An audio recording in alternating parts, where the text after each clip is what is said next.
सांगली एलसीबीची मोठी कारवाई, घरफोडी करणारा आरोपी जेरबंद, 8,81,000चा मुद्देमाल हस्तगत.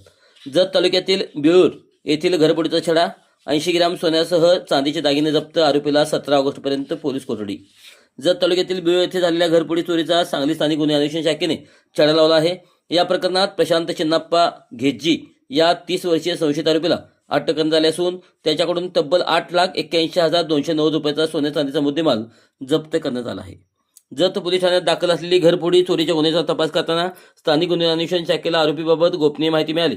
त्यानुसार एलसीबीच्या पथकाने जत कवटेमंका रोडवरील जाधव वस्ती परिसरातील बंद हॉटेल सानिया गार्डन येथे सापळा रचला. यावेळी संशयित प्रशांत चिन्नाप्पा घेज्जी राहणार डोनीपीर वस्ती बिळूर तालुका जत याला ताब्यात घेण्यात आले.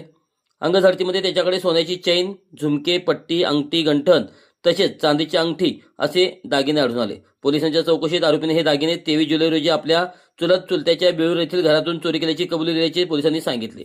घरात कोणी नसताना दरवाजाची कडी काढून प्रवेश करून किचनमधील स्टीलच्या डब्यात ठेवलेले सोने चांदीचे दागिने चोरल्याचे तपासात समोर आले आहे.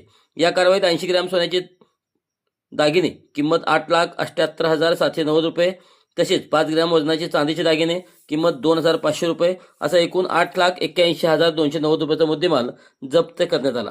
ही कारवाई पोलीस अधीक्षक तुषार जोशी आणि अप्पर पोलीस अधीक्षक कल्पना बारवकर यांच्या मार्गदर्शनाखाली पोलीस निरीक्षक राजेंद्र यादव आणि एलसीबीच्या पथकाने केली. आरोपींनी जप्त मुद्देमाल पुढील तपासासाठी जत पोलिसांच्या ताब्यात देण्यात आला आहे. आरोपीला न्यायालयात हजर केले असता 17 ऑगस्ट 2026 पर्यंत पोलीस कोठडी मंजूर करण्यात आली आहे. पुढील तपास जत पोलीस करत आहेत.